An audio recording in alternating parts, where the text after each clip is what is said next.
বাড়ির বাইরে টুনি বাল্ব না লাগালেও এই দেখো ঘরের মধ্যে আমি কিরকম টুনি বাল্ব লাগিয়ে রেখেছি। এখন রয়েছি বসিরহাট ইছামতি নদীর উপরে। তো বিজয়ার যে ভিডিওটা দিয়েছিলাম সেটা এই নদীর উপরেই হয়েছিল। পুরো টেবিলটাই প্রসাদে ভরে গেছে। তো দেখো এই হচ্ছে প্রসাদ, এই এক বাড়ি। তো খিচুড়ি দেখো কন্টেনার করে কতটা দিয়েছে। তো এত প্রসাদ কি করে আমি একা খাবো সেটাই এখন ভাবছি। নমস্কার, আমি পলাশ ঘোষ আর আপনারা দেখছেন the Bengal express travel, foods and more. Hello বন্ধুরা, কেমন আছো সবাই? আশা করি সবাই খুব খুব ভালো আছো, আমিও ভালো আছি। আবারও চলে এলাম খুব ছোট্ট একটা ফ্রেশ ব্লগ নিয়ে। তো আজকে একটা বিশেষ দিন, আজকে হলো কালী পুজো। সেই সঙ্গে বহু বাঙালি পরিবারে আজকে দীপান্বিতা লক্ষ্মী পুজো। তো আমার শ্বশুরবাড়িতেও ছিল আজকে দীপান্বিতা লক্ষ্মী পুজো। তো সারাদিন ওখানেই ছিলাম, জাস্ট একটু আগে ফিরেছি। আর তার মধ্যে হয়েছে কি, মাও বাড়ি নেই, একটা বিশেষ কারণে মাও গেছে মামার বাড়িতে। তো আমার ওয়াইফ তার বাড়িতে, আমার মা তার নিজের বাড়িতে, মানে বাপের বাড়িতে।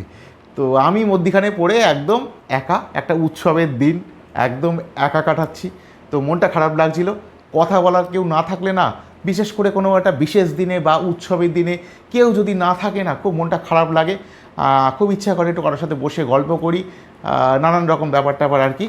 তো ভাবলাম যে কেউ যখন নেই, তাহলে আজকে বরং তোমাদের সাথে একটু গল্প করি, তোমাদের সাথে আড্ডা মেরে আমার সময়টা আজকে কাটাই। কী করি না করি সব কিছু তোমাদেরকে দেখাই, এই হলো ব্যাপার। তো সারাদিন যেহেতু বাড়িতে ছিলাম না, সেহেতু বাড়িতে আজকে ওই টুনি বাল্ব ঝোলানোর সময়ও পাইনি, যার ফলে কি অন্য বছর ঝোলাই, এবছর ঝোলালাম না। আর ইচ্ছাটাও সত্যি কথা বলতে একটু কম, কারণ আমার ঠাকুমা মারা গেছে প্রায় 3টে মাস হচ্ছে সবে। তো এক বছর নিয়ম অনুসারে যেহেতু প্রদীপ দিতে নেই, সেরকম আলো টালো সেই জন্য দেওয়ার সেরকম এনার্জি পাচ্ছি না।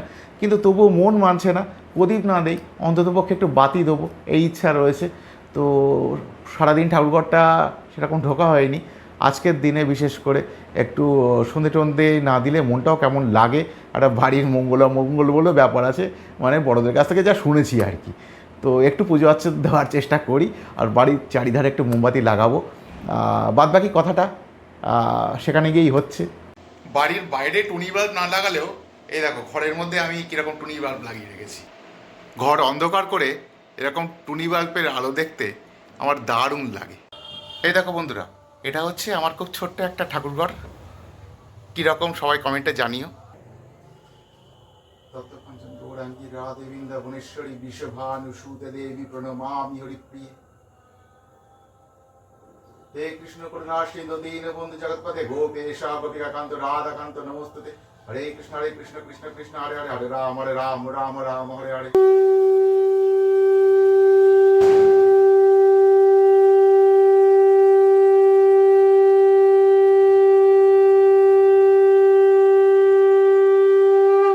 তো বন্ধুরা, সন্ধ্যেটা দিলাম, এইবারে বাতিগুলো লাগিয়ে দেবো।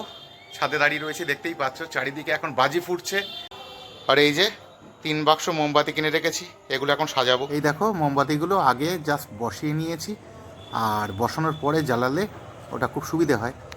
তো নিচেও আসলাম, এসেই বসিয়ে দিলাম মোমবাতি। এত গুমোট গরম পড়েছে, মোমবাতি বসাতে গিয়ে চোখ মুখের অবস্থা দেখো, পুরো ঘেমে নিয়ে একাকার। তো এবার একটা একটা করে মোমবাতি ধরিয়ে দিচ্ছি। আমি এখন উপরের ব্যালকনিতে আছি।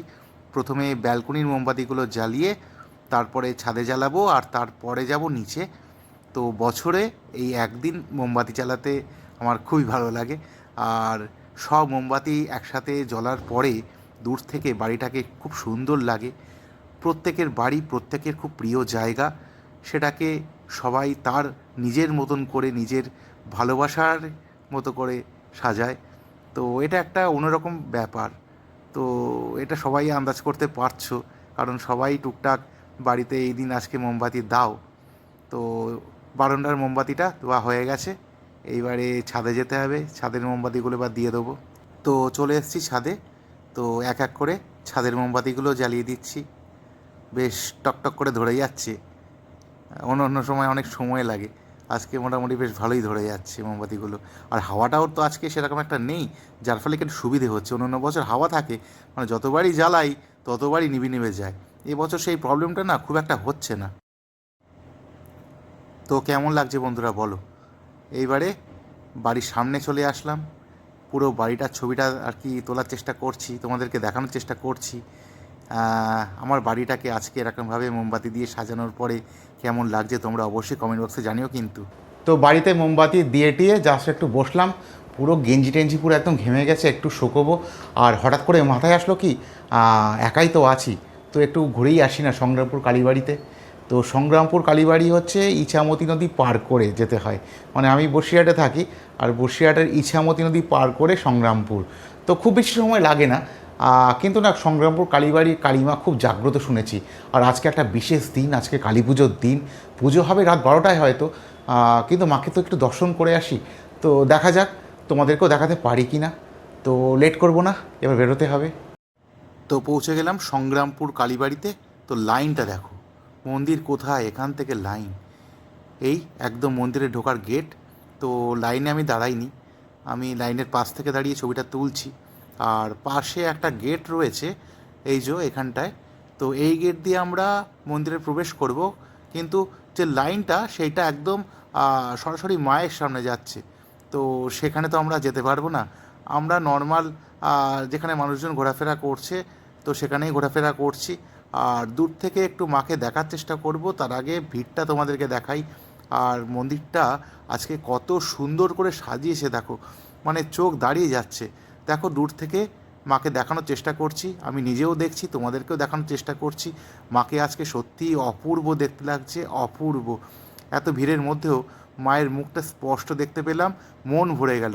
লাইনে হয়তো দাঁড়াইনি, কিন্তু একদম মন ভরে গেছে আজকে। তো আরেকবার বেরোনোর আগে চারপাশটা তোমাদেরকে একটু দেখিয়ে দিচ্ছি। আর এই দেখো সামনে এখানে আগুন জ্বলছে, এখানে আর কি সবাই মোমবাতি বা ধূপ এগুলো জ্বালায়।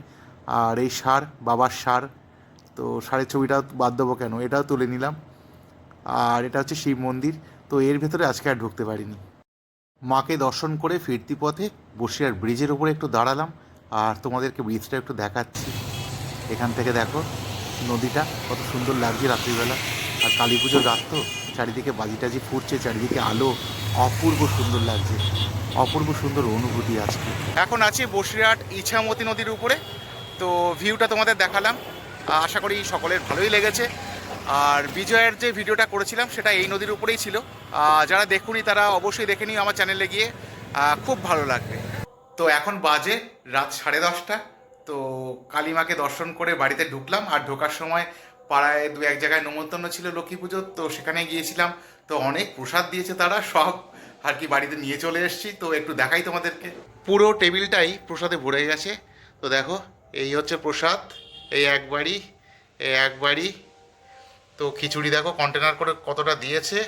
তো এত প্রসাদ কি করে আমি একা খাবো সেটাই এখন ভাবছি। তো বন্ধুরা খুবই কষ্ট হয়ে গেছে, আর ভাল লাগছে না ব্লগটা কন্টিনিউ করতে। তো একটু খাওয়া দাওয়া করতে হবে, মানে প্রসাদ যা এনেছি একটু আধটু খাবো, বাদ বাকিটা ফ্রিজে রেখে দেবো, আবার কালকে খাবো। তো আপাতত ব্লগটা এখানে শেষ করছি, দেখা হবে পরবর্তী কোনো ব্লগে অন্য কোনো মুহূর্তে।